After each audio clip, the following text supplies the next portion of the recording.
کہے سروسز میں آ کے یہ سلسلہ جاری رہا. سو انہوں نے اس طرح سے میں کہوں کہ کانشیس کوئی تربیت ہماری کی شاعری کے حوالے سے تو وہ تو نہیں تھی, لیکن گھر کا چونکہ ماحول اس طرح سے تھا, ان کو ہم دیکھتے تھے کہ وہ شعر کہتے اور پھر جب وہ کوئی غزل کہتے تو کس طرح وہ پھر سب کو بٹھا کر سناتے اور اس کے ایک ایک شعر سے لطف لیتے, اور جس طرح شعراء کا آنا جانا ہمارے گھر میں تھا اور مشاعرے ہوتے اور ہم ان میں شریک ہوتے, تو اس طرح سے ایک آپ سمجھ لیں کہ انکانشیسلی وہ بلڈ اپ ہوتی گئی ساری چیز کہ یہ والد صاحب میں ٹیلنٹ ہے اور اس کو ہم ایڈمائر کرتے رہے. میرا خیال ہے بچپن میں ان کے 3 شعری مجموعے ابھی تک منظر عام پہ آ چکے ہیں. ایک ان کا شعری مجموعہ پہلا جو تھا وہ فرد جرم کے نام سے تھا, دوسرا شعری مجموعہ ان کا تعزیر کے نام سے تھا, اور تیسرا ان کا شعری مجموعہ جو ہے وہ کچھ تو ہوگی بات کے نام سے تھا. پہلے دونوں شعری مجموعوں کے نام سے بھی آپ کو پتہ لگ سکتا ہے کہ وہ مزاحمتی شاعری کی میں ہی ان کا اسی رنگ میں وہ زیادہ ان کا ٹیمپرامنٹ تھا, غزلوں کا بھی اور نظموں کا بھی. اب ان کی ایک کلیات چھاپی ہے جس کا نام ہے کوئے ملامت, اس نام سے ان کی کتاب ہے. پہلی کتاب تو ان کی 1980 کے زمانے میں ہی آ گئی تھی, اور اس کے بعد ان کی شاعری جو تھی زیادہ, چونکہ اس ٹائم پہ تھوڑی سی مزاحمتی شاعری کا زیادہ دور تھا, تو ان کی شاعری میں وہ بہت زیادہ رنگ ہے. ان کی شاعری مزاحمتی ہے, فیض سے وہ انسپائرڈ تھے, منیر نیازی سے تو ان کی صحبت بھی بہت تھی اور دوستی بھی بہت تھی. تو میرا یہ خیال ہے کہ ان کی شاعری کا رنگ اور اسلوب بڑا اچھا تھا کہ وہ اس دور کی میرا خیال ہے ریلیونٹ شاعری تھی. اس طرح انہوں نے اندر ایک یہ بات انگرین کر دی کہ ہم اس سارے سلسلے کو دیکھتے دیکھتے بڑے ہوئے. مجھے خود بھی اندازہ نہیں تھا کہ اس طرف رجحان ہوگا یا نہیں ہوگا. کالج کے زمانے میں پھر آہستہ آہستہ میں نے کچھ کہنا شروع کیا, انہیں دکھانا شروع کیا, انہوں نے اس کی اصلاح کی, مجھے بڑی حوصلہ افزائی میری کی کہ آپ یہ کر سکتی ہیں, آپ کریں, آپ میں ٹیلنٹ موجود ہے. میرے چچا بھی کچھ شاعری کرتے رہے, انہیں سب نے مجھے بہت حوصلہ دیا, بہت انکریج کیا کہ آپ اس کو کنٹینیو کریں. کالج کے زمانے میں تو میں کافی سارا کرتی رہی کنٹینیو. پھر اس کے بعد CSS اور شادی اور بچے, اس میں کچھ سالوں کے لیے یہ آپ سمجھ لیں کہ اس طرح سے میں اس کو پرسو نہیں کر پائی. 4-5 سال سے میں اس کو پھر اب دوبارہ جو ہے نا اس پہ میں کام کر رہی ہوں, اس پہ سیکھنے کی کوشش کر رہی ہوں, اس میں آگے بڑھنے کی کوشش کر رہی ہوں. آپ نے بتایا کہ آپ کے والد صاحب آفتاب احمد شاہ صاحب جو ہیں, ان کا ایک گہرا ایک رنگ ہے آپ کی پرسنالٹی کے اوپر کہ انہوں نے آپ کی ادبی تراش خراش اس کو کہا جائے تو میرا خیال ہے کوئی غیر مناسب نہ ہوگا, انہوں نے کی. تھوڑا سا اگر ہم اس سلسلے کو آگے بڑھائیں تو بظاہر ایسا محسوس ہوتا ہے کہ ادبی سرگرمیاں اور ملازمت جو ہے یہ 2 مختلف چیزیں ہوتی ہیں. یقیناً. تو اگر ہم آپ کی شخصیت کو دیکھیں, آپ کی ادبی سرگرمیوں کو دیکھیں, تو ہمارے سامعین یہ جاننا چاہیں گے کہ ایسے کون سے اسپیشل سکلز درکار ہوتے ہیں کہ ان مختلف چیزوں کو اکٹھے جوڑ کے اتنے آسن انداز میں نبھایا جا سکے. اس کے لیے بہت زیادہ درکار ہوتی ہے محنت, ان کو کمبائن کرنے میں اور دونوں چیزوں کو بہتر طریقے سے چلانے کے لیے. کیونکہ عموماً یہ ہوتا ہے کہ شاعری ایک آپ کو علیحدہ ڈائریکشن میں یا ایک علیحدہ سمت میں کھینچ رہی ہوتی ہے, اور سرکاری نوکری کے تقاضے جو ہیں وہ بالکل مختلف ہیں. تو یہ ہو سکتا ہے کہ آپ کسی ایک ڈائریکشن کی طرف لیڈ کر جائیں اور پھر دوسری کو فراموش کر دیں. میرے ساتھ میں نے کئی ایسے افراد سے میری ملاقات ہوئی کہ جو شاید ان کے اندر بہت زیادہ ٹیلنٹ موجود تھا شاعری کا اور شعر کہنے کا یا اور بھی کسی فنون لطیفہ کا, اور ان کو ایونچولی یا آخرکار اس کو فورگو کرنا پڑا یا اس کو ان کو ترک کرنا پڑا, کیونکہ وہ انہیں لگتا تھا کہ جی نوکری کے لیے جو سیریسنیس یا اس طرح کی چیز ریکوائرڈ ہے وہ اس کے تناظر میں انہوں نے اس کو ختم کر دیا, جس کا مجھے ذاتی طور پر بڑا افسوس رہتا تھا. کیونکہ مجھے یہ لگتا ہے کہ اگر آپ میں کوئی ٹیلنٹ موجود ہے تو اس کے لیے بھی وقت نکالنا چاہیے. نوکری کے اندر سے بھی آپ نکال سکتے ہیں. نوکری تو آپ کی وہ 8 یا 9 گھنٹے ہیں جو آپ نے یہاں گورنمنٹ کو دینے ہیں, اس کے بعد آپ کے پاس وقت ہے تو آپ اپنے اس ٹیلنٹ کو ضرور آپ کو نکھارنا چاہیے, اس کے متعلق سیکھنا چاہیے, اس میں بہتری لانی چاہیے. یہ ہے کہ اس کی وجہ سے شیڈیول بہت ہیکٹک ہو جاتا ہے. اگر آپ نے ادبی سرگرمیوں میں بھی حصہ لینا ہے, ساتھ آپ نے ایک فل فلیج اپنی نوکری کو بھی چلانا ہے, تو وہ بہت زیادہ آپ کے لیے اس طرح سے ایک تھوڑا سا تھکاوٹ کا باعث ہو سکتا ہے یا بہت زیادہ مصروفیت کا باعث ہو سکتا ہے. لیکن پھر میں تو کہتی ہوں کہ یہ کام پھر آپ کے لیے اسی طرح تسکین اور پلیئر کا باعث بھی ہے کہ اگر جو چیز آپ کو پسند ہے آپ اس میں پارٹیسپیٹ کر رہے ہیں تو وہ ایک طرح سے بڑا ریوارڈنگ ہے. اکثر یہ مانا اور سمجھا جاتا رہا ہے کہ ایک شاعر، تخلیق کار اور ایک آرٹسٹ، ان کی جو مشاہدے کی صلاحیت ہوتی ہے معاشرے کو دیکھنے کے لیے، معاشرے کی جو ویلیوز ہیں، نارمز ہیں، ان کو سمجھنے کے لیے، ان کی مشاہدے کی آنکھ ایک عام قاری سے، ایک عام انسان سے تھوڑی بہتر ہوتی ہے. تو جب ہم موومنٹس کو دیکھتے ہیں، مختلف تحریکوں کو دیکھتے ہیں، تو ہم نے یہ دیکھا کہ 19ویں صدی کے بعد خاص طور پہ جو فیمنزم یا نسائیت کی ایک تحریک اٹھی، اس نے پوری دنیا کو اپنی لپیٹ میں لیا. فیمنزم کی تحریک کو آپ عالمی اور مقامی سطح پہ کیسے دیکھتی ہیں؟ پہلے مشاہدے کی بات ہو جائے. میرا خیال ہے جو آپ کہہ رہے ہیں وہ کسی حد تک بجا ہے کہ مشاہدہ ظاہری بات ہے ان افراد کا جن کا کسی بھی تخلیقی کام سے تعلق ہوتا ہے، ان کا مشاہدہ شاید زیادہ بڑھ کر ہوتا ہے عام لوگوں سے، یا اگر میں یہ کہوں کہ مشاہدہ ان کے برابر بھی ہو تو ان کے پاس یہ صلاحیت ہوتی ہے کہ وہ اس کو کسی چیز میں کنورٹ کر سکتے ہیں. مثلا ایک شعر میں کنورٹ کر سکتے ہیں، ایک پکچر میں، کسی تصویر میں، پینٹنگ میں، کسی اور چیز میں کنورٹ کر سکتے ہیں. اس کے ایکسپریشن کی سہولت ان کے پاس موجود ہوتی ہے. یہ ایک بنیادی فرق ہوتا ہے. دوسرا یہ کہ زیادہ تر میں نے یہ دیکھا ہے کہ پھر اس قسم کے لوگ نارمز کو بھی کنفرم کرنا جو ہے وہ زیادہ مناسب نہیں سمجھتے، کیونکہ وہ چیزوں کو ایک مختلف انداز سے دیکھتے ہیں اور انہیں کویسچن کرتے ہیں. فیمنزم کے بارے میں میرا جو اوپینین ہے وہ بیسک یہ ہے کہ فیمنزم کوئی الگ سے چیز نہیں ہے. سمپل بات اور سادی بات تو یہ ہے کہ جو حقوق مردوں کو حاصل ہیں اگر وہی عورتوں کو حاصل ہونے چاہیے تھے اصولی طور پہ، تو بنیادی طور پہ، اور اگر نہیں ہے تو وہ ان کو حاصل ہونے چاہیے. اب اس کو آپ فیمنزم کا نام دیں، اس کو آپ جسٹس کا نام دیں، اس کو آپ ایکویٹی کا نام دیں، کوئی بھی اس کو نام دیا جا سکتا ہے، لیکن میرے خیال ہے بنیادی بات یہی بات ہے کہ خاتون کے حقوق بھی اتنے ہی ہیں اور فرائض بھی اتنے ہی ہیں جو کہ ایک ہم مرد سے ایکسپیکٹ کرتے ہیں. ٹھیک ہے ہمارے مذہب کے تناظر میں تھوڑا بہت رول ڈیفائننگ اس لحاظ سے فرق ہو سکتی ہے، اور خواتین کے حقوق کے حوالے سے میرا خیال ہے اسلام نے جتنا ایمفسائز کیا اور کسی نے بھی نہیں کیا. مغرب والوں کو تو 19ویں صدی میں یاد آیا کہ یہ تحریک انہوں نے چلانی ہے، اور ووٹ تک کا رائٹ ان کے پاس نہیں تھا اور موجود نہیں تھا. لیکن پراپرٹی کے حوالے سے، ایک ریلیشن شپ کے حوالے سے جو رائٹس خاتون کے اسلام میں موجود ہیں میرے خیال ہے وہ بہت اچھے تھے. اگر وہ اپنی اسپرٹ میں امپلیمنٹ ہوتے رہتے تو پھر کوئی اس میں ایسا بڑا پرابلم نہیں تھا.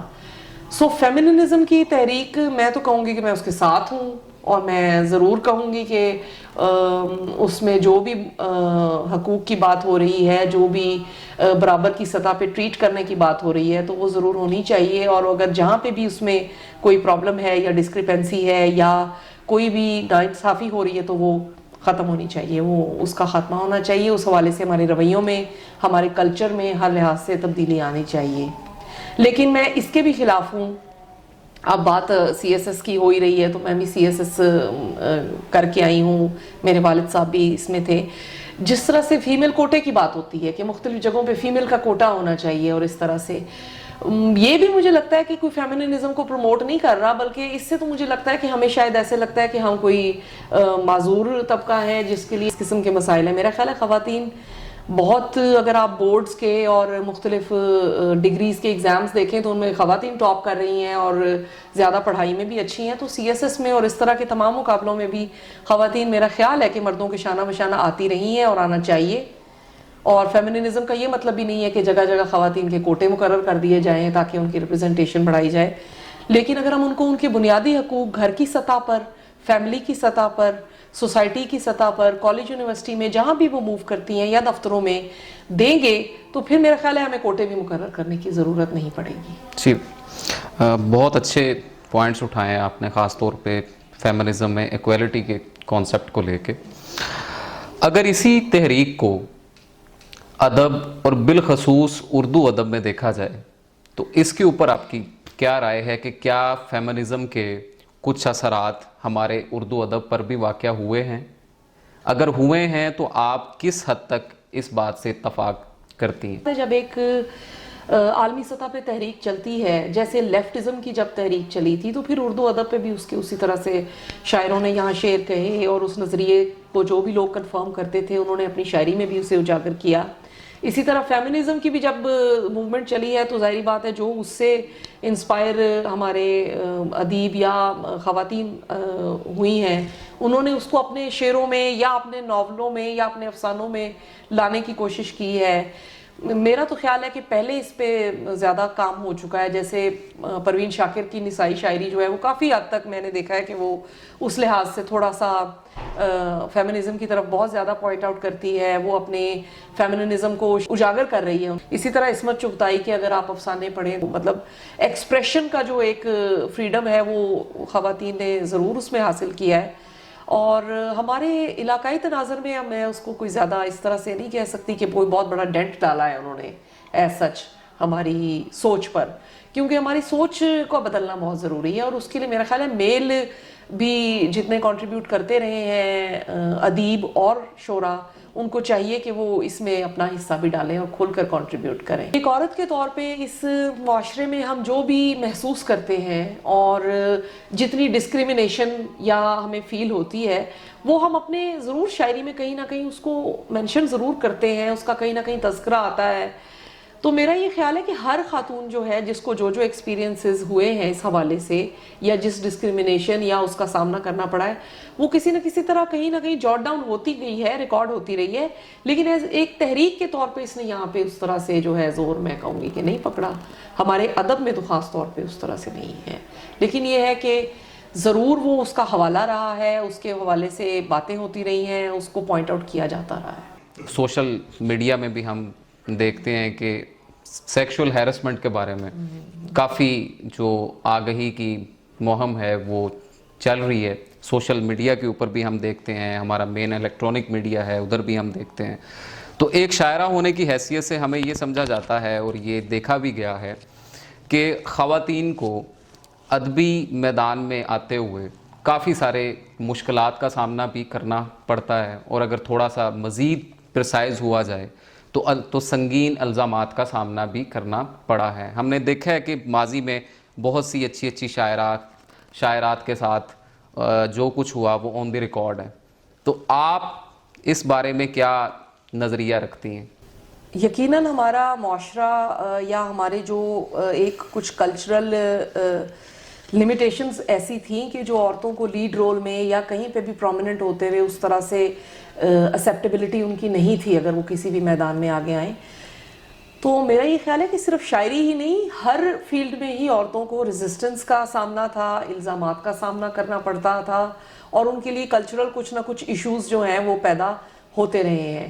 صرف ادب ہی نہیں باقی بھی تمام میں, جیسے میں سروس میں ہوں تو میں نوکری کے اعتبار سے بھی دیکھ سکتی ہوں کہ یہاں پہ بھی خواتین کو کچھ نہ کچھ مسائل کا سامنا کبھی نہ کبھی کرنا پڑا ہے بیکاز آف دا کلچرل جو ہماری ایک اپ برنگنگ ہے ایز اے نیشن یا ایز سب کانٹیننٹ کے ہم لوگ جو ہیں وہ پتہ نہیں اس کو ہمارے ثقافتی تناظر میں کچھ عورتوں کا جو ہے نا لیڈ رول اتنا ایکسیپٹیبل نہیں رہا ہے. ہمیں ادب میں ظاہری بات ہے پہلے جو خواتین یہاں پہ ہم سے پہلے گئی ہیں ہو کر اس راہ گزر سے اور ان کے نقش قدم ہمیں بتاتے ہیں, انہیں بہت زیادہ مشکلات کا سامنا کرنا بھی پڑا ہے, بہت زیادہ الزامات کا سامنا کرنا پڑا.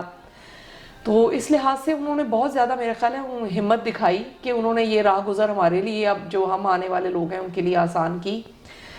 سب سے بڑا جو الزامات کا سامنا کرنا پڑتا ہے اس میں یہ الزام جو ہے وہ سب سے زیادہ تکلیف دہ ہوتا ہے کہ جب بھی کسی خاتون کو یہ کہا جاتا ہے کہ یہ شاعری خود نہیں کرتی اور یہ کسی اور سے یا تو مطلب پورا ہی لکھوائے جا رہی ہیں یا بہت زیادہ مدد لے رہی ہیں یا ان میں کوئی صلاحیت ہی نہیں ہے کہ یہ شعر کہہ سکے, اور ان باتوں کو بلیو بھی بہت جلدی کر لیا جاتا ہے.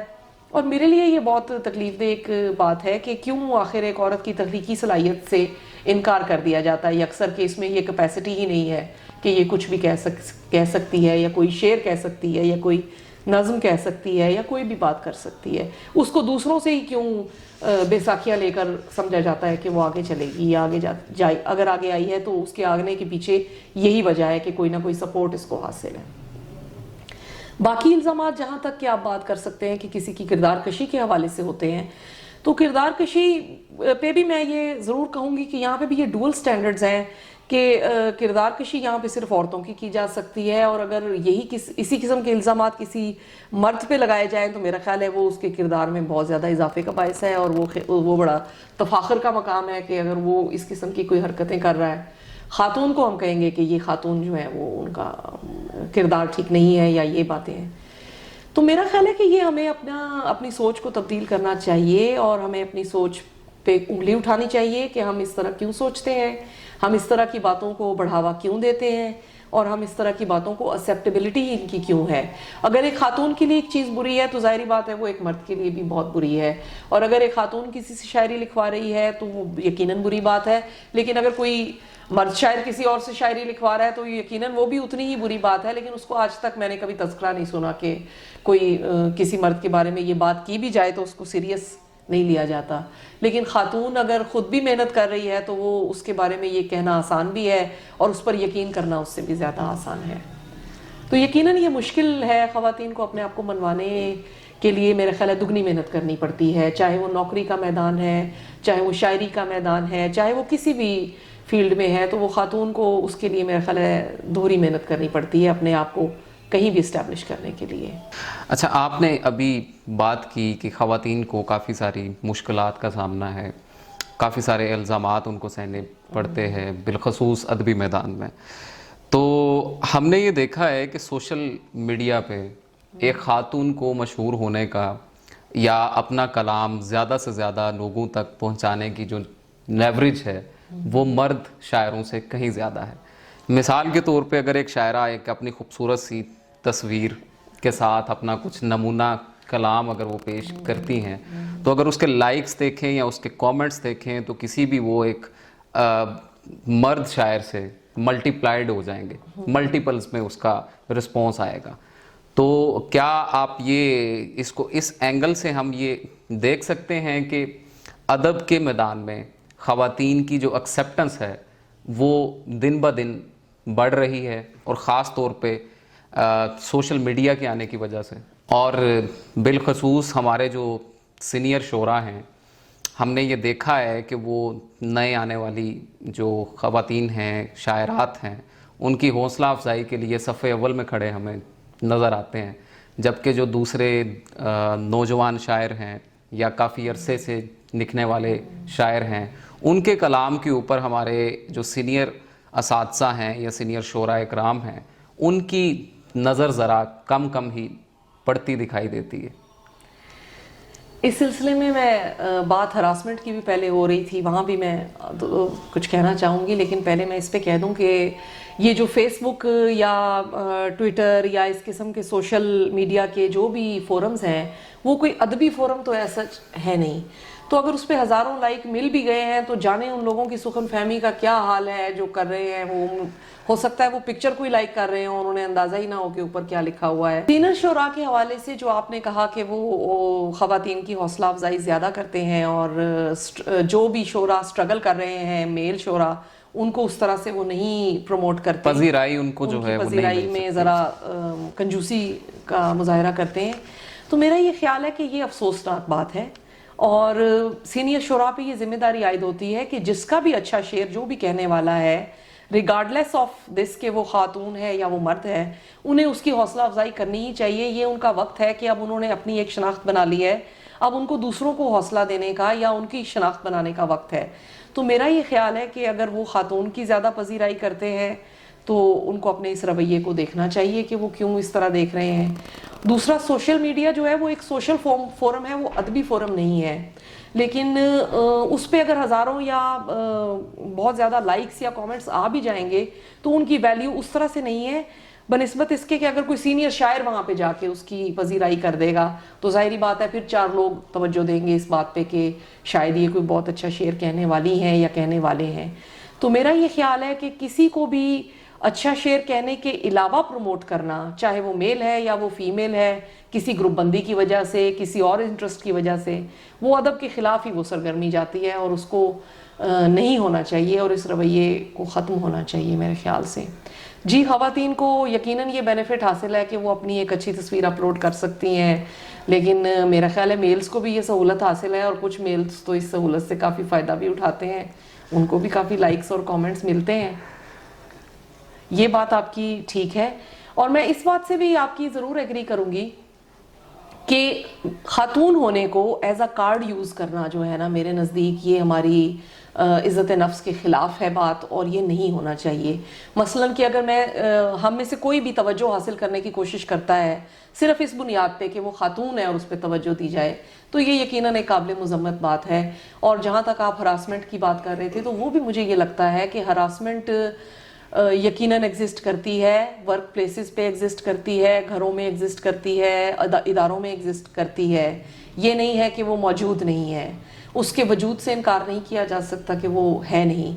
لیکن مجھے یہ لگتا ہے کہ ہراسمنٹ والے قانون کو اس طرح سے بھی دیکھا جانا چاہیے کہ کوئی غریب اگر اس نے نہیں ہراسمنٹ کی تو اس کے لیے ریلیف کا کیا طریقہ کار ہے کہ وہ مفت میں نہ رگڑا جائے، اس کو کوئی عورت کارڈ یوز کر کے کہ اس نے مجھے ہراس کیا ہے کوئی اور آبجیکٹیو اچیو نہ کیا جائے، یا بلا وجہ کسی مرد کو پریشان نہ کیا جائے.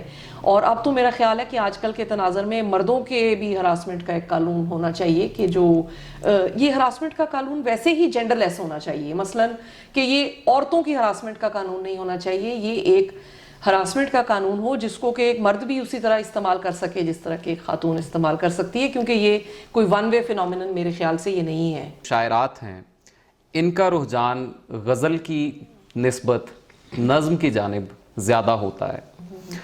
آپ کے ہاں اگر ہم دیکھیں تو آپ کی غزل کے اوپر کرم نوازی اس کو کہہ لیجئے وہ تھوڑی زیادہ ہے.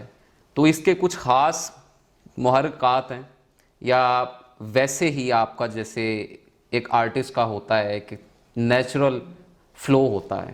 اس کے بارے میں آپ کیا بتائیں گی؟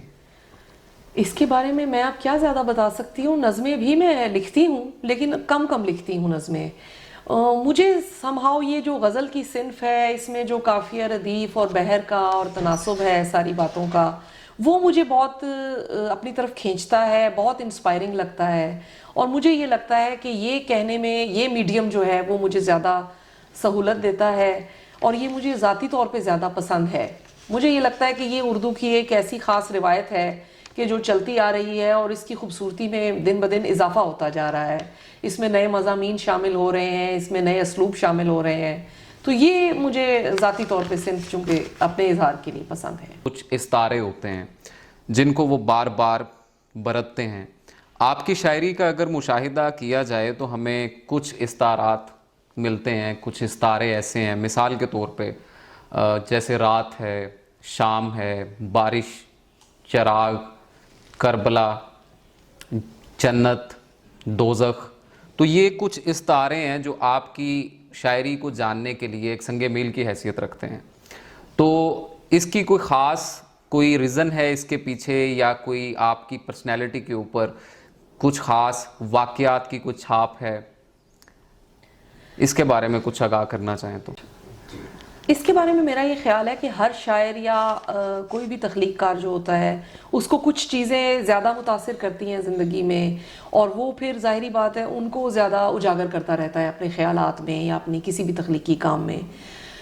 کربلا کی جہاں تک آپ نے بات کی، تو چونکہ ہم سید ہیں اور کربلا سے تو ہمارا نسبت ہماری بنتی ہی بنتی ہے، ہر جگہ اس کا ہمارے سامنے آتی ہے کربلا کسی نہ کسی فارم میں.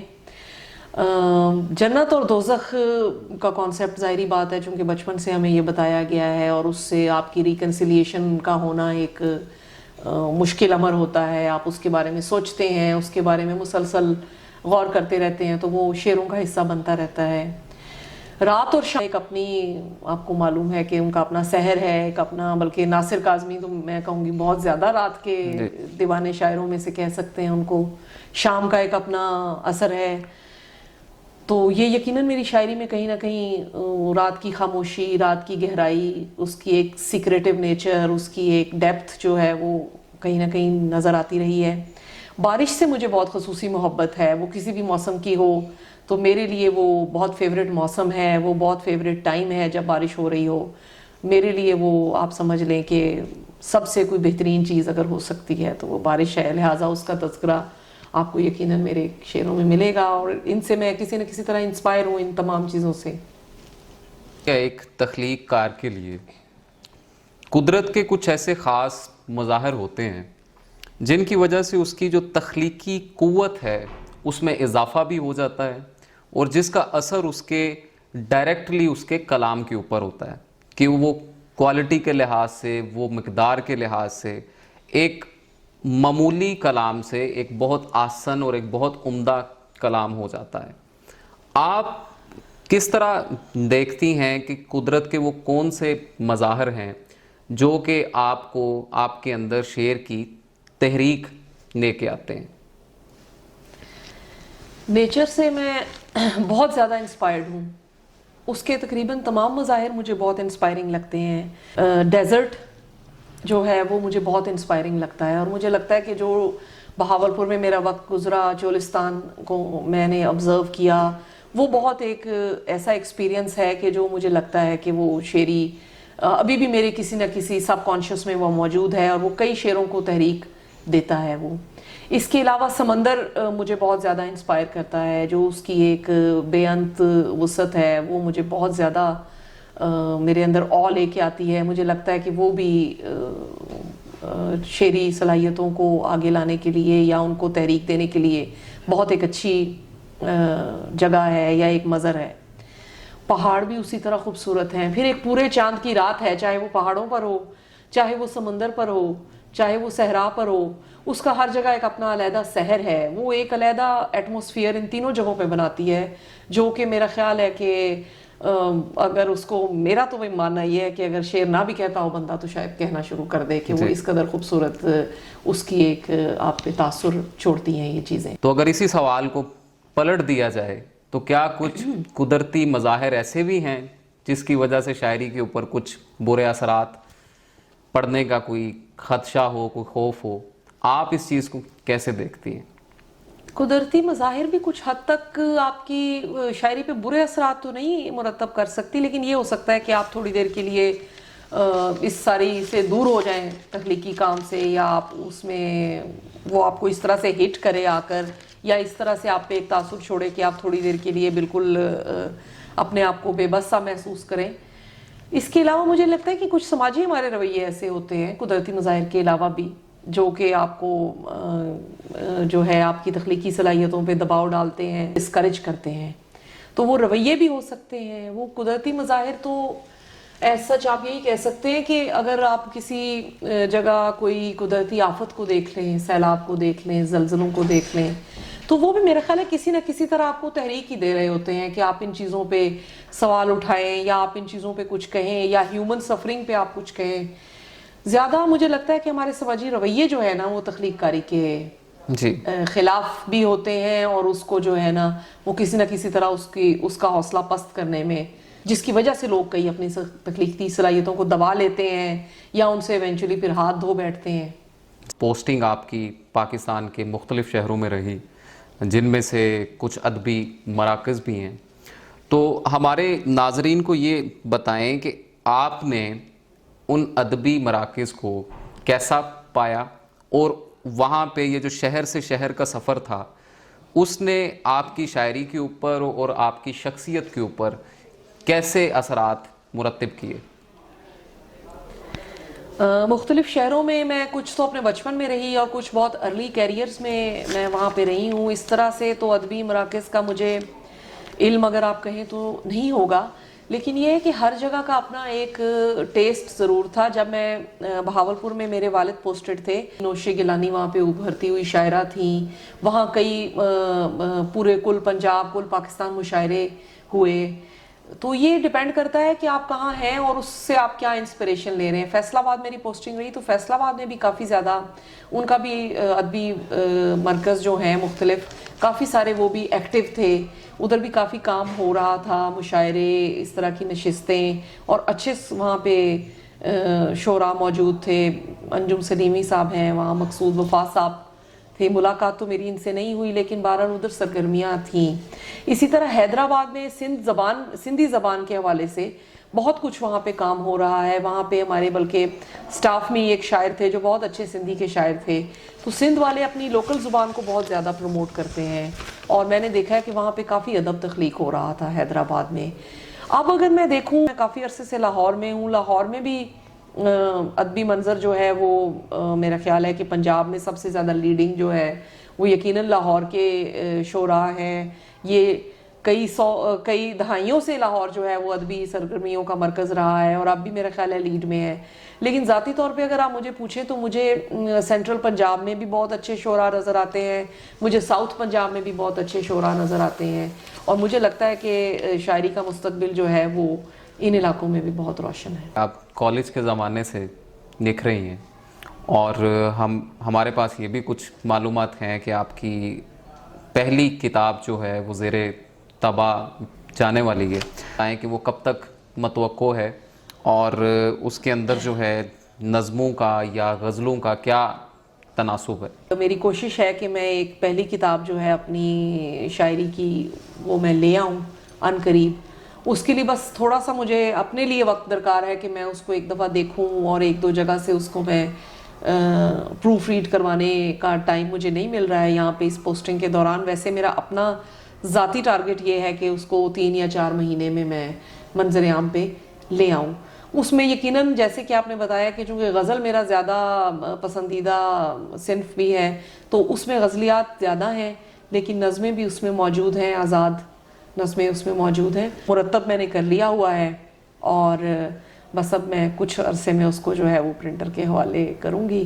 ابو سے اس معاملے میں میں تھوڑی سی گائیڈنس لے رہی ہوں کہ کس طرح اس کو بنایا جائے, کیا کیا جائے. تو وہ بھی بہت انتظار کر رہے ہیں, بلکہ مجھے تو یہ لگتا ہے کہ پہلی کتاب ہی اگر میں پرنٹنگ کروا رہی ہوں تو وہ میں اپنے ابو کی وجہ سے کروا رہی ہوں کہ میں ان کو ایک ٹریبیوٹ کے طور پہ یہ جو ہے وہ میں پیش کرنا چاہتی ہوں. اگر ہم 20ویں صدی کی غزل کی بات ہم کریں تو ہم یہ دیکھتے ہیں کہ بڑے قدور شاعر 20ویں صدی نے پیدا کیے, جن کے اندر خاص طور پہ ہم بات کر سکتے ہیں ظفر اقبال صاحب کی, منیر نیازی صاحب کی, ناصر کاظمی صاحب کی, احمد مشتاق صاحب کی, جون ایلیا کی. تو ان سب نے کسی نہ کسی حد تک جو ہے شاعری کو آگے بڑھایا. شاعری کا جو رستہ تھا وہ نئے آنے والوں کے لیے انہوں نے نہ صرف راستہ فراہم کیا بلکہ ان کو سہولتیں بھی دیں. تو آپ سے اگر ہم پوچھیں تو آپ کس ادبی قبیلے کو اپنے زیادہ نزدیک سمجھتی ہیں؟ قبیلہ جو ہے نا, پتہ نہیں, میں اس طرح سے میری تربیت ہوئی یا میری اپ برنگنگ ہوئی یا میری جو بھی لائف گزری, قبیلوں کے نا میں کچھ خلاف ہی رہی. اگر آپ مجھے کہیں کہ کسی حوالے سے بھی کوئی قبیلہ ہو تو وہ مجھے اس طرح سے انسپائر نہیں کرتا کہ میں کسی خاص قبیلے کے ساتھ یا تو خود پہچانی جاؤں یا کہ کوئی خاص قبیلہ ایسا ہو کہ جو مجھے ایک قبیلے کے طور پہ متاثر کرے. میری آؤٹ لک جو ہے وہ تھوڑی سی عالمگیریت کی طرف ہوتی ہے. اس لیے اگر مجھے آپ کہیں گے کہ جون ایلیا والا قبیلہ بہتر ہے یا ناصر کاظمی والا قبیلہ بہتر ہے یا کوئی منیر نیازی والا قبیلہ بہتر ہے, تو میرے خیال سے کہ جس کی غزل اچھی ہے, جس کا شعر اچھا ہے, وہ ہم شاعروں کا قبیلہ ہے. اور میرا خیال ہے کہ وہ ہر ایک سے ہمیں انسپریشن لینی چاہیے, ہر ایک سے ہمیں لطف لینا چاہیے. جس نے جو ہمیں آفر کیا ہے اور جس نے جو کچھ اردو غزل کو کنٹریبیوٹ کیا ہے وہ اس کی ایک کنٹریبیوشن اپنی جگہ پہ موجود ہے, اور ان سب سے ہمیں سیکھنا چاہیے, ان سب سے ہمیں جو ہے ان سب کو اپنا سمجھنا چاہیے. سو میں ذاتی طور پہ اپنے آپ کو آپ سمجھیے کہ ہر اچھی غزل کہنے والے, ہر اچھا خیال پیش کرنے والے اور ہر اچھا شعر کہنے والے کے قبیلے سے سمجھتی ہوں. آپ نے بڑی خوبصورت بات یہ کی ہے کہ ہمیں ایز اے قاری, ایک شاعر ہونے کی حیثیت سے ہمیں عالمگیریت کی طرف آنا چاہیے, تمام قبیلوں سے علیحدہ ہو کے سوچنا چاہیے. لیکن اگر ہم پھر بھی اگر تھوڑی سی مزید اس کی گہرائی میں جائیں تو ان جن کو میں نے قبیلہ کہا اس میں کچھ 2 چیزیں ہمیں ملتی ہیں. پہلے نمبر پہ ایک روایتی ہے, ایک نیم کلاسیکی شاعری ہے, اور ایک جدید شاعری ہے. ہم اکثر یہ دیکھتے ہیں کہ جہاں پہ آج کے دور میں بھی اگر مباحثے ہوتے ہیں تو وہ اسی بنیاد کے اوپر ہوتے ہیں کہ جی کون روایتی شاعر تھا اور کون جدید شاعر تھا. یہ جو روایتی ہونے کی اور جدید ہونے کی بحث ہے, آپ اس کو کس اینگل سے دیکھتی ہیں؟ میرا یہ خیال ہے کہ روایتی اور جدید ہونے کی بحث بھی بیچاری بہت زیادہ ہو چکی اور ہوتی رہنی چاہیے, اس پہ گفتگو ہونی چاہیے. لیکن یہ ہے کہ محض ایک کو غلط اور ایک کو صحیح ثابت کرنا جو ہے نا, اس میں وہ کوئی اتنا مناسب نہیں ہوگا. شاعری کے لیے ظاہری بات ہے, چونکہ غزل کا تو ایک اپنا اسلوب ہے, اس میں تو ایک کلاسیکی یا نیم کلاسیکی ٹچ آپ سمجھیں کہ موجود رہے گا, اس میں کافی ردیف کا رہے گا استعمال, اس میں بہور کا استعمال رہے گا, سو وہ اس طرح سے تو رہے گی. لیکن موضوعات پہ پابندی لگانا جو ہے وہ میرا خیال ہے مناسب نہیں ہے. اس وقت غزل کو ضرورت ہے کہ اس میں جدید موضوعات کو لایا جائے, اور میرا یہ خیال ہے کہ جدیدیت جو ہے وہ ظاہری بات ہے کسی بھی چیز کے ارتقاء کا باعث ہے, اور اس کو ہمیں قبول کرنا چاہیے. لیکن جدیدیت کے نام پہ کیا ہو رہا ہے پھر اس کو بھی دیکھنا چاہیے کہ کیا وہ بہت ہی زیادہ ایبسلیوٹلی ضروری تھا کہ جدیدیت کے نام پہ وہ ساری کارروائی غزل کے ساتھ کی جاتی کہ جو کی جا رہی ہے. لیکن ہماری جو بھی ادبی ارتقاء ہے ظاہری بات ہے کہ وہ جدیدیت کی طرف ہی اس کا رخ ہونا چاہیے.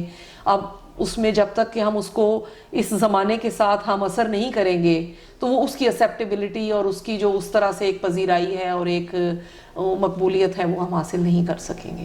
بڑی اہم بات آپ نے کی ہے کہ غزل چونکہ اپنے ارتقائی عمل میں ہے تو ہمیں نئے زاویے, نئے مضامین کو جگہ دینی ہوگی تاکہ وہ تمام معاشرے کے جو پہلو ہیں وہ ایڈریس ہو سکیں.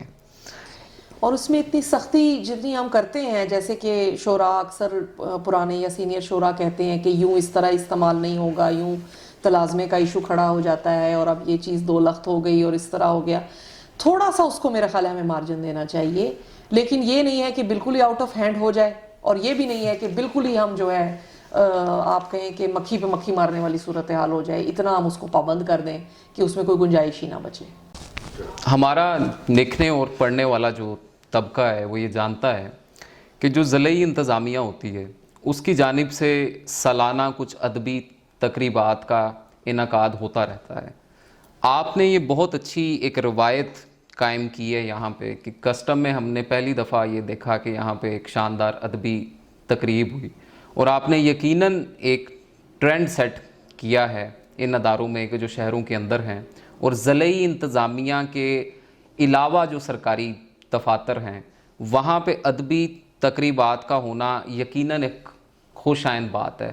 تو آپ یہ کیا سمجھتی ہیں کہ جو ضلعی انتظامیہ کے علاوہ سرکاری ادارے ہیں وہاں پہ ادبی تقریبات کا انعقاد ہونا کتنا ضروری ہے؟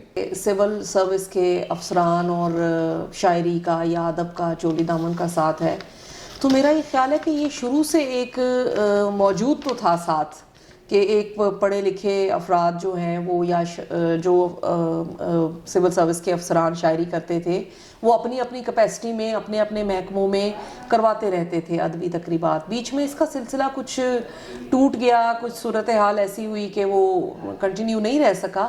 جہاں تک کسٹم کا تعلق ہے تو کسٹم کے بارے میں تو میں آپ کو یہ کہنا چاہوں گی کہ کسٹم میں بہت زیادہ لوگوں کی لٹریچر اور ادب کے لیے کنٹریبیوشن ہے. جناب اختر حسین جعفری صاحب اور میڈم پروین شاکر جو ہیں ان دونوں کا تعلق کسٹم سے تھا, تو ہم لوگ تو ادب سے شروع سے جڑے ہوئے لوگ ہیں. یہاں کے افسران کی بہت سینئر افسران کی بھی ادب کے لیے بہت زیادہ خدمات ہیں. جس لائبریری میں ابھی ہم بیٹھے ہیں وہاں پہ ہم نے ایک پورا کارنر جو ہے وہ اپنے ہی افسران کی کتابوں کے لیے مختص کیا ہے, جو کہ کافی زیادہ تعداد میں ہیں. انگلش کی ہے, انگلش میں شاعری کی گئی ہے, اس کے علاوہ مختلف پیپرز لکھے گئے ہیں. سو میں یہ کہنا چاہوں گی کہ سرکاری محکموں میں بھی اس چیز کا ضرور کچھ نہ کچھ خیال رکھنا چاہیے. یہ ہماری جو سافٹ سائڈ ہے یا فنون لطیفہ والے سے متعلقہ جو بھی ہمارے افسران یا ہمارا سٹاف یا یہاں پہ کام کرنے والے لوگ اگر کوئی شغف رکھتے ہیں تو اس سلسلے میں سالانہ کچھ نہ کچھ اس بات کو ایکنالج کرنے کے لیے تقریبات ہونی چاہیے. اور ہم لوگ کسٹمز ڈے مناتے ہیں 26 جنوری کو. اس ڈے کی ایک خاص انگریڈینٹ بڑا ضروری ایک اس کا پارٹ ہوتا ہے ادبی محفل, جو کہ ہم شام میں رکھتے ہیں, اور اس میں ضرور ہم کوئی نہ کوئی مشاعرہ یا تو انعقاد کرتے ہیں اس کا, یا کسی بہت بڑی ادبی شخصیت کے ساتھ نشست رکھتے ہیں. یہ ہمارا سلسلہ کوئی پچھلے 5 یا 10 سال سے جاری ہے. تو میرا یہ خیال ہے کہ ہم تو کر رہے ہیں اور باقی اداروں کو بھی اس سے انسپریشن لینی چاہیے کہ سال میں ایک دن ضرور وہ اپنے ادارے میں ادب کے نام کریں. بلکہ اس دفتر سے ہٹ کے بھی میں کوشش کرتی ہوں کہ مختلف موقعوں پہ میں شعراء کو اکٹھا کروں، اور اگر سینئر اور جونیئر شعراء کے ایک کمبینیشن بنانے کی میری کوشش ہوتی ہے کہ جس میں میرے ابا کے ہم اثر شعراء اور پھر جو نئے شعراء جو بہت اچھے شعر کہہ رہے ہیں ان کو یکجا کروں، ان کو ایک پلیٹ فارم اس طرح سے مہیا کروں کہ وہ ایک دوسرے سے واقفیت ان کی ہو۔ بیسیکلی یہ کام میں کوئی بہت اس طرح سے نہیں کر رہی کہ بہت آرگنائز طریقے سے کر رہی ہوں، سب کانشیسلی میں اس کو کر رہی ہوں اپنے طور پر، ایک طالب علم کے طور پر۔ ابھی تو اگر میں کوئی مشاعرے کا انعقاد کر رہی ہوتی ہوں تو میرا سب سے بڑا فوکس یہ ہوتا ہے کہ اچھے شعراء کو سنا جائے۔ تو میں آپ سمجھ لیں کہ ایک سامع کی حیثیت سے یہ تقریبات جو ہیں میں نے 2-4 مرتبہ لاہور میں ان کا انعقاد کیا ہے، اور میں آگے بھی کرنے کا یہ ارادہ رکھتی ہوں کہ میں ان لوگوں کو یکجا کروں جو اچھا شعر کہتے ہیں، ان سے اچھا شعر سنا جائے، ان کی پذیرائی کی جائے، اور کسی بھی قبیلے یا کسی بھی گروپ سے بالاتر ہو کر میں چاہتی ہوں کہ اس میں وہ لوگ شامل ہوں جو اچھے شعر کہتے ہیں اور ان کا وہی تعارف ہو۔ آپ کی شخصیت اور آپ کی شاعری کے بارے میں کافی جامعہ گفتگو ہوئی، اور جس میں ہمارے ناظرین کے لیے بڑے تعمیری پہلو اس میں عیاں ہیں۔ تو کسی بھی ایک شاعر کے لیے، کسی ایک تخلیق کار کے لیے جو اس کا تعارف ہوتا ہے، جو اصل تعارف ہوتا ہے، وہ اس کی کوئی کریشن ہوتی ہے، اس کا کوئی کلام ہوتا ہے۔ تو اب ہم چاہیں گے کہ آپ ہمارے ناظرین کے لیے کوئی اپنے کچھ چیزیں عنایت کریں۔ ایک غزل سے کچھ اشعار۔ سمندر کے جرے صحرا کے سہلائے ہوئے ہیں، سمندر کے جلے صحرا کے سہلائے ہوئے ہیں، سفر میں تازہ دم منزل پہ اکتائے ہوئے ہیں، بہت اچھے، ہمیں اے زندگی تو آج سینے سے لگا لے، تھکے ماندے زمانے بھر کے ٹھکرائے ہوئے ہیں، کہاں ہونا خدا سے نالاؤں ناخوش ہمیشہ، کہاں ہونا خدا سے نالاؤں ناخوش ہمیشہ، کہاں یہ دن ہے کہ دربار پر آئے ہوئے ہیں۔ بہت اچھے، واہ واہ، بہت شکریہ۔ اندھیری شام ہے تنہا سڑک بارش کا موسم، اندھیری شام ہے تنہا سڑک بارش کا موسم، سو تجھ سے کم زیادہ خود سے گھبرائے ہوئے ہیں۔ کیا بات ہے، واہ واہ، بچا ہی کچھ نہیں حتیٰ کہ شکوہ بھی گلہ بھی، ہم اس عجلت میں تیرے در سے لوٹ آئے ہوئے ہیں۔ بہت سمندر کے جلے صحرا کے سہلائے ہوئے ہیں، سفر میں تازہ دم منزل پہ اکتائے ہوئے ہیں۔ واہ واہ، بہت شکریہ۔ بہت عمدہ۔ ایک اور غزل سے، سرور و رقص و مستی میں نہیں ہوں، سرور و رقص و مستی میں نہیں ہوں، مکمل گھر گھرستی میں نہیں ہوں، وہی صدیوں پرانی عام عورت، وہی صدیوں پرانی عام عورت، انوکھا راز ہستی میں نہیں ہوں۔ واہ واہ، واہ واہ، ہے دل کی آرزو صحرا نوردی، ہے دل کی آرزو صحرا نوردی، نگر قصبہ یا بستی میں نہیں ہوں، کہیں ایک کھیت میرا منتظر ہے، کیا بات ہے، کہیں ایک کھیت میرا منتظر ہے، سو دریا پر برستی میں نہیں کیا ہوں، کہنے، کیا کہنے، کہیں ایک کھیت میرا منتظر ہے، سو دریا پر، سو دریا پر برستی میں نہیں ہوں، میرے ان کہکہوں کا راز سمجھو، میرے ان کہکہوں کا راز سمجھو، بسا اوقات ہستی میں نہیں ہوں، کیا کہنے، کیا سرور کہنے، و رقص و مستی میں نہیں ہوں، مکمل گھر گھرستی مکمل میں گھر نہیں، گھرستی میں نہیں ہوں۔ کیا کہنے، کیا بہت کہنے، شکریہ۔ ایک اور غزل سے، خلوص دل کی ارزانی کا اندازہ نہیں تھا، ہزیمت اور پشیمانی کا اندازہ نہیں تھا، واہ واہ، کئی ہنگام محشر ہیں بپا دل کے نگر میں، آہا، کئی ہنگام محشر ہیں بپا دل کے نگر میں، دکھوں کی اس فراوانی کا اندازہ نہیں تھا، واہ واہ، سرے تسلیم خم ہے ہم تو پابند وفا ہیں، مگر اس درجہ منمانی کا اندازہ نہیں تھا، واہ واہ، بہت چاہا کہ بے منزل ہی چلتے ساتھ لیکن، واہ نئے رستوں کی ویرانی کا اندازہ نہیں تھا. کیا اچھا شعر ہے, کیا اچھا شعر. بہت چاہا کہ بے منزل ہی چلتے ساتھ, لیکن نئے رستوں کی ویرانی کا اندازہ نہیں تھا. ہمارے حوصلے فردا بڑھے یوں ابتلا سے, خود اپنی خندہ پیشانی کا اندازہ نہیں تھا. خلوص دل کی ارزانی کا اندازہ نہیں تھا. ہزیمت اور پشیمانی کا اندازہ نہیں تھا. رائگانی کی مد میں رہنا پڑا, ناگہانی کی زد میں رہنا پڑا. رائگانی کی مد میں رہنا پڑا, ناگہانی کی زد میں رہنا پڑا. کیا بات. باغ جنت میں سب برابر تھے, پر یہاں نیک و بد میں رہنا پڑا. کیا کہنے. باغ جنت میں سب برابر تھے, پر یہاں نیک و بد میں رہنا پڑا. اولن ٹوٹ کر محبت کی, اولن ٹوٹ کر محبت کی, پھر مجھے اپنی حد میں رہنا پڑا. کیا کہنے, کیا کہنے. اولن ٹوٹ کر محبت کی, پھر مجھے اپنی حد میں رہنا پڑا. اس تعلق کا نام کیا رکھوں, ایک خوشی ایک حسد میں رہنا پڑا. کیا کہنے. اس تعلق کا نام کیا رکھوں, کیا کہنے. ایک خوشی ایک حسد میں رہنا پڑا. اور شعر ہے, ہائے یہ فکر کائناتی فکر, ہائے یہ فکر کائناتی فکر, اور اسے خال و خد میں رہنا پڑا. کیا کہنے. بہت. باغ جنت میں سب برابر تھے, پر یہاں نیک و بد میں رہنا پڑا. کیا. یہ غزل جو میں آپ سنانے جا رہی ہوں, اس کے لیے میں بہت زیادہ شکر گزار ہوں ادب نامہ کی, کہ انہوں نے اس کو اس صورتحال میں فریم کر کے اور مجھے شیلڈ کی صورت میں پیش کیا ہے. ادب نامہ کا بہت شکریہ. یہ میرے لیے بہت زیادہ آنر ہے اور بہت زیادہ پریولیج ہے کہ اتنی خوبصورت لوکل شیلڈ کی فارم میں یہ غزل میرے لیے انہوں نے بنوا کر محفوظ کی. آ جاتا ہے خود پاس, بلانا نہیں پڑتا, ملنے کے لیے ہاتھ بڑھانا نہیں پڑتا. بہت عمدہ. کچھ ایسی سہولت سے مکیں دل میں ہوا وہ, مجھ کو بھی میری ذات سے جانا نہیں پڑتا. واہ واہ. یہ خاص رعایت ہے کہ اب دیس میں اپنے, غم مفت میں ملتا ہے کمانا نہیں پڑتا. آپ کا فیوریٹ شعر, اس شہر سے اس شہر تلک سیدھی سڑک ہے, واہ واہ واہ. فی الحال تو رستے میں زمانہ نہیں پڑتا. سبحان اللہ سبحان اللہ. اب لوہا اگاتے ہیں درختوں کی جگہ ہم, اب لوہا اگاتے ہیں درختوں کی جگہ ہم, کوئل کو بھی اب شور مچانا نہیں پڑتا. کیا بات. کیا.